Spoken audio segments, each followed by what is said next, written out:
Então, vamos fazer um resumo do que acontece no curso de Cálculo 2. Então, vamos seguir o livro Guidorize, um curso de Cálculo, volume 2, quinta edição.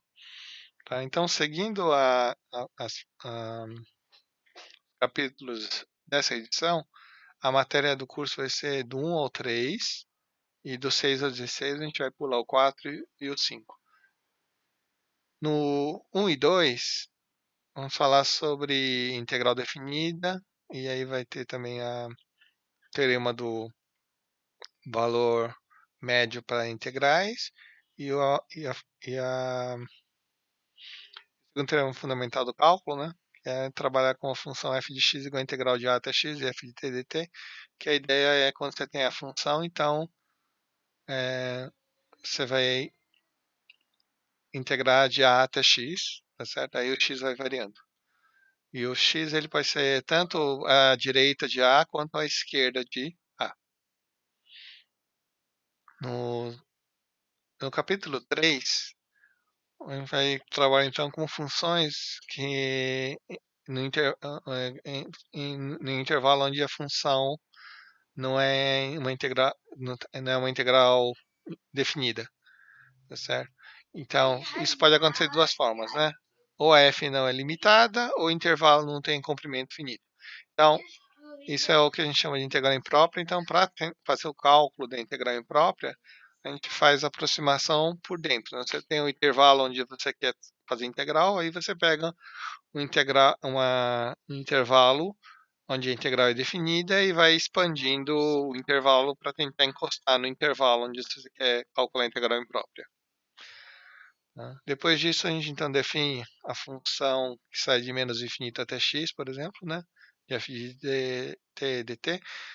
Uma forma de pensar nisso, por exemplo, é pensar que t é uma função tempo e aí então você vai calcular o que acontece desde os primórdios até um certo ponto x. Bom, no capítulo 6, fala sobre um pouco de geometria analítica, ou não, análise, é, geometria analítica, a álgebra linear, né, do RN, e depois fala sobre noção de aberto, fechado e ponto de acumulação no RN. Tá? Então, no R se fala sobre intervalos. Aqui, no caso, sobre bolas abertas. Tá? E a noção de bola aberta no R é exatamente são intervalos. Então, se você pensar em termos de vizinhanças, de bolas abertas, de vizinhanças, então é a mesma coisa aqui.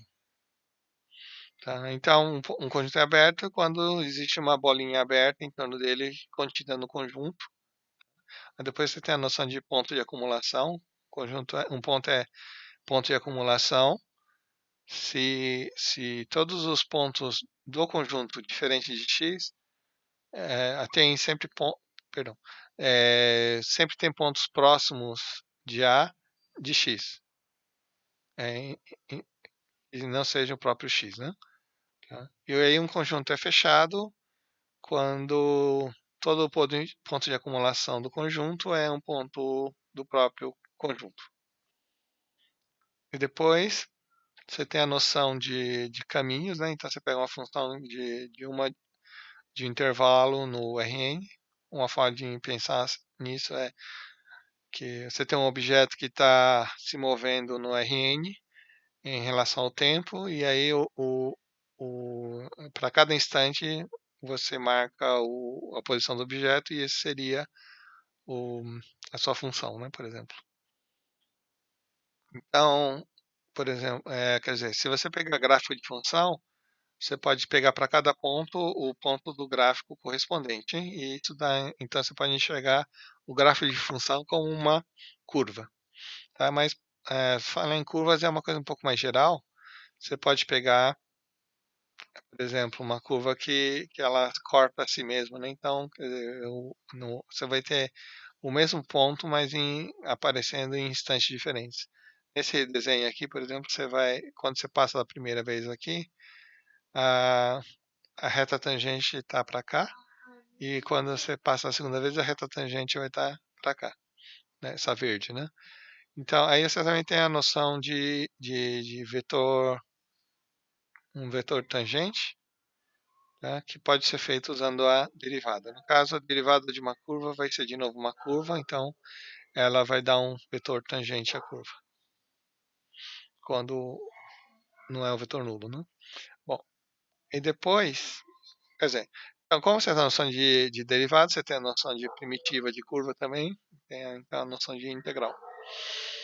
Bom, no capítulo 8 a gente vai começar a parte principal do curso, e então são funções do R2 em R e funções do R3 em R.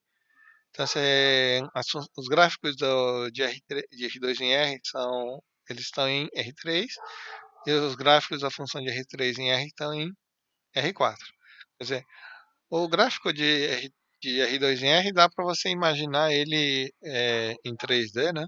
Ou pode até criar realmente uma maquete e ver um esboço de um gráfico. No caso do R4, já acho que seria meio impossível alguém conseguir enxergar o gráfico, né? Tá? Então aí tem alguns recursos para tentar analisar as informações. Então, no caso do, do, de função de R2 em R, a gente pode tentar, para ajudar informações, usar as curvas de nível. Então, seria você fatiar o gráfico usando a altura. Tá? Então, vamos pegar um exemplo aqui, por exemplo, pegar a função f de x y igual a raiz quadrada de x quadrado mais y quadrado. Então, o gráfico da função vai dar um cone, e aí se você cortar na altura, você vai pegar e vai aparecer uma circunferência. Tá? Então, as curvas de nível elas são todas no plano xy, né? Elas não têm a terceira coordenada, no caso, seria zero sempre. Então, seria como se você corta, você pega o cone, fatia ela dessa forma aqui e depois deixa todo mundo no mesmo nível, né? E aí então você vai enxergar um monte de circunferências no chão, né? E, e no caso por exemplo, de uma, do R3, o que a gente vai ter são superfícies de nível. Tá? Então, no caso, por exemplo, se eu pegar a função f de x, y, z igual a x quadrado mais y quadrado mais z quadrado, então, quando você fixa uma altura, o conjunto que aparece vai ser a casca de uma esfera. Tá? E isso aqui é chamado de superfície de nível. Em geral, a ideia é que assim, curva de nível é uma coisa de dimensão 1.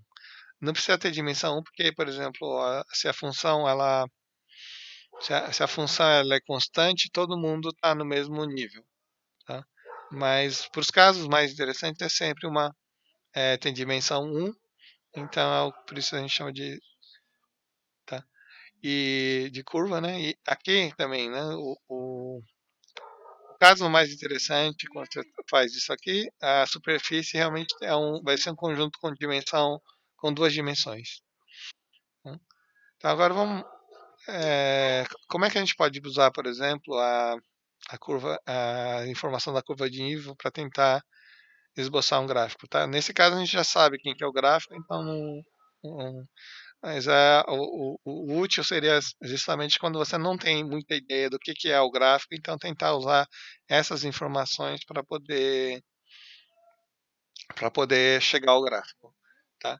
Então seria mais ou menos um pouco como se fosse um mobile, né? A única coisa que suponho que eu não saiba como é que é o gráfico, então pelas curvinhas a gente sabe que são um monte de circunferências, tá? Então seria se fosse pensar como mobile, agora eu tenho que acertar essas argolinhas aqui em alturas diferentes, tá? Então, para saber, você ia usar uma haste, né, no caso, por exemplo, quer dizer, então aí a haste seria um corte lateral, tá? Então, por exemplo, nesse caso aqui, se eu fizer um corte lateral, eu vou enxergar um V, né? Então, aí você pode pegar esse V e você pode, então, ir encaixando as argolinhas e aí você vai enxergar mais ou menos o cone. Tá? Então, exemplos de curva de nível tem o mapa da altitude, né? Tá? Então, você, para certas altitudes, você vai, vai colocando uma cor diferente, né? Em degradê. Né? Obviamente que não tem como você fazer um mapa que tenha para exatamente uma altitude, né? Você faz com uma faixa, né? Então, o que você vai enxergar com uma cor é a junção de várias curvas de nível.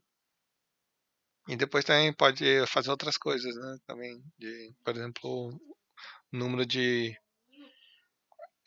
celulares por região, etc. Também daria para ter uma noção de ter a curva de nível da função número de celulares, né? Bom, e exemplo de superfície nível seria, por exemplo, medição de densidade, a medição de temperatura, né? Então, isso também você pode ver quando faz em ultrassonografia, tá? Que aí você pode medir a temperatura do teto, por exemplo, ou a densidade em cada local, né? Bom, e aí, então agora a gente passa a falar sobre limite de continuidade no capítulo 9. Tá? Então, se for, pelo menos conceitualmente, se pensar em termos de distância, a noção de limite de continuidade é a mesma. Tá? Agora, as contas para limite elas são um pouco diferentes do cálculo 1 e a complicação provavelmente principal vai ser porque quando você pensa no limite em R, você só tem duas direções. Tá? Quando você está no R2, você pode se aproximar de um ponto de várias maneiras. Né? Quer dizer, você pode aproximar por uma reta ou pode aproximar por uma curva. De certo modo, a ideia de limite é que, vamos dizer, as aproximações elas têm que ser, tem que aproximar bem em qualquer direção que você tomar ao mesmo tempo.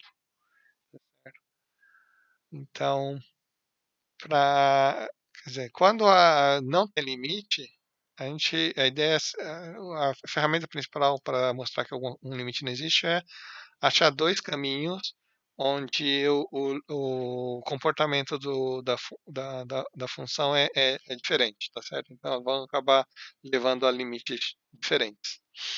Tá, então, aí a gente usa a noção de caminhos que foi introduzida no capítulo 7. Tá? Aí depois disso, a gente precisa falar sobre eh, derivadas, né? Para poder chegar, então, ao plano tangente, que é o objetivo depois. Então, no caso, a gente começa com as derivadas parciais, que vai você pensar assim: você fixa um ponto, pega a reta que é paralela a eixo x, pega a reta que é paralela a eixo y, aí você sobe essa, essa reta aqui, tá certo? Então usa o vetor normal a esse plano, né? Aí você então define o plano que sobe aqui. Aí esse plano que sobe, ele vai cortar o gráfico da função e a intersecção vai dar uma curva aqui. Então, aqui isso vai dar uma função de uma variável, então você pode, de qualquer forma, essa curva você pode tentar calcular a inclinação. Essa inclinação é o que a gente chama de del del x, e quando você pega a mesma coisa aqui, né, você pega o eixo y e sobe ela ortogonalmente e corta o,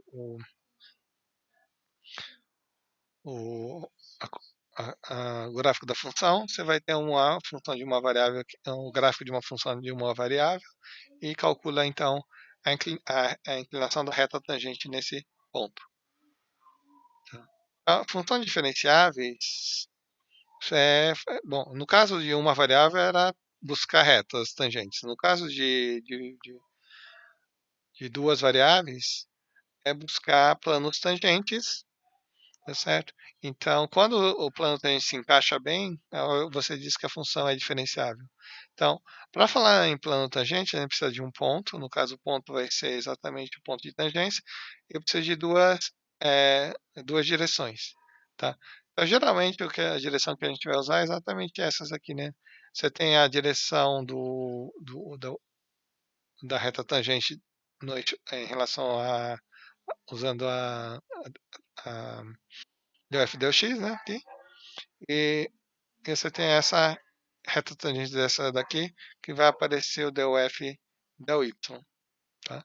Então, se você pensar a reta tangente dessas duas aqui, elas vão ter que estar dentro do plano tangente, se o plano tangente existir, então ela serviria como uma base, e aí você tem exatamente já como é que tem que ser o plano para encaixar. Tá? A questão é que depois disso ainda você tem que ver se esse encaixe fica bom. Porque a gente, no caso, quando você usa só essas duas setas, você só fez uma prévia se o encaixe fica bom para essas duas direções. Mas para ser diferenciável, ele tem que encaixar bem em todas as direções, né? Tá? E aí aparece um limite que geralmente o pessoal fala que é um limite grandão, né? Bom, depois disso, que a gente tiver já então a definição de função diferenciável, pode falar, por exemplo, na regra da cadeia, né? Então você pega uma função que sai de R em Rn, depois sai de Rn em R. Então, na hora que você compõe, ela dá uma função de R em R. Quando eu consigo trabalhar diretamente com essa função aqui, tá beleza, né? Você pega, deriva e acabou. Tá? Mas aí, em alguns casos, o interessante é simplesmente você tentar achar a derivada dessa composta usando as informações sobre a derivada dessa, usando as informações de gama e de f. Então, na hora que você usa, separa isso aqui, você, a fórmula, na fórmula vai aparecer o gradiente da f. Tá? E o gradiente ele é um vetor que vai ser importante para outras coisas também. Então, ah, depois disso, no capítulo 3, a gente vai falar então sobre a derivada direcional, que seria, em vez de pegar só paralelo ao eixo y ou paralelo ao eixo z, você vai pegar qualquer reta, você fixa uma direção u, que no caso seria um vetor unitário, e calcula então, e faz uma coisa similar a derivadas parciais, né? Só que no caso você pega uma reta com direção u, aí você sobe ortogonalmente, corta o gráfico da função e aparece essa curva aqui, tá certo? Que dá para você escrever como gráfico de uma função de uma variável, e aí você calcula a inclinação. Essa inclinação é o que você chama de del f e del u. Tá? E aí depois, quando a função é diferenciável, existe uma relação entre a derivada direcional e o gradiente, tá? Porque para encontrar isso aqui por definição, você usa um limite usando uma variável e depois aqui, simplesmente, quando a função é boa, aí você tem uma fórmula para calcular a derivada direcional usando o gradiente. Ah, no 14, a gente vai falar sobre derivadas de ordem superior. Aqui, no caso, você tem del f, del 3f, del x, del y2. Então, aqui a gente está fazendo três derivações. Esse número sempre indica o número de derivações, né?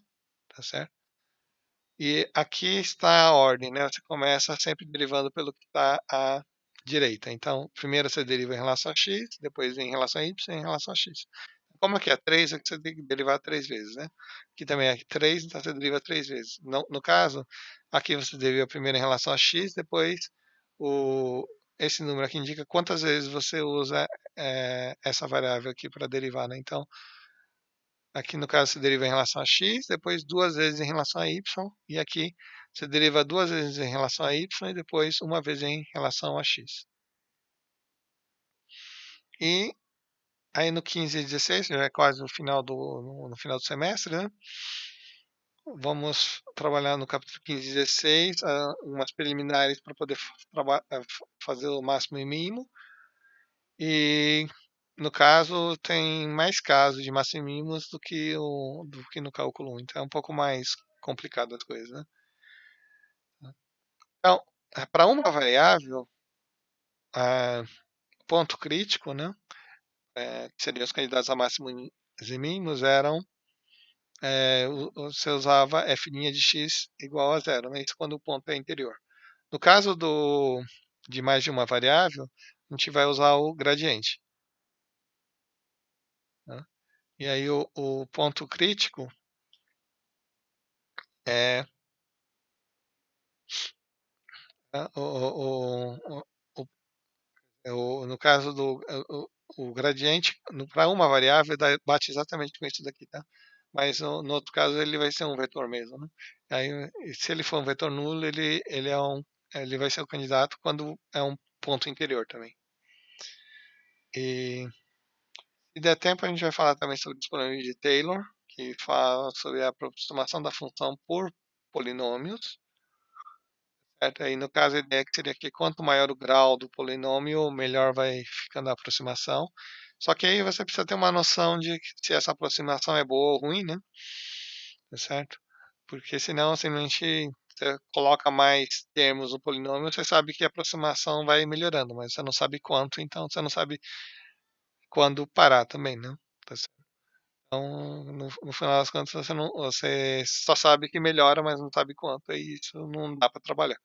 Então tem o resto de Lagrange, que é para estimar o erro da aproximação. Então você sabe mais ou menos, se você quer trabalhar com um certo erro, você vai poder dizer qual que é o grau do polinômio ideal para isso.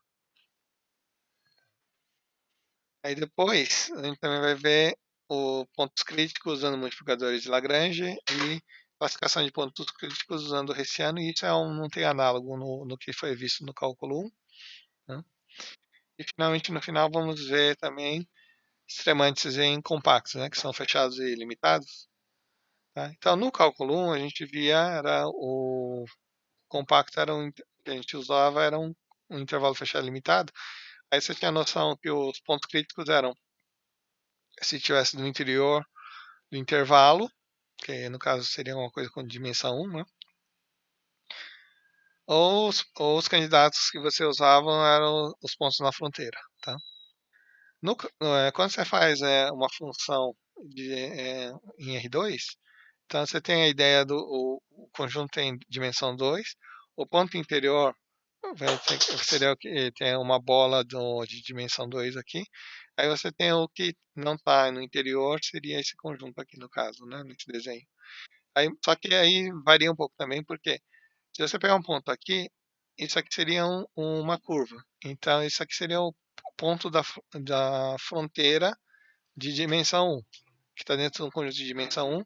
Depois você tem o ponto aqui que está aqui, que ele está na ponta dessa curva. Então, esse seria um ponto na fronteira de dimensão 0. Tá?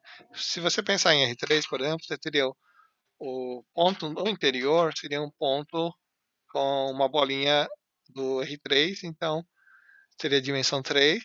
Aí você tem a fronteira que pode estar numa face, numa aresta ou no vértice. Se tiver numa face, tá certo? Seria um conjunto de dimensão 2.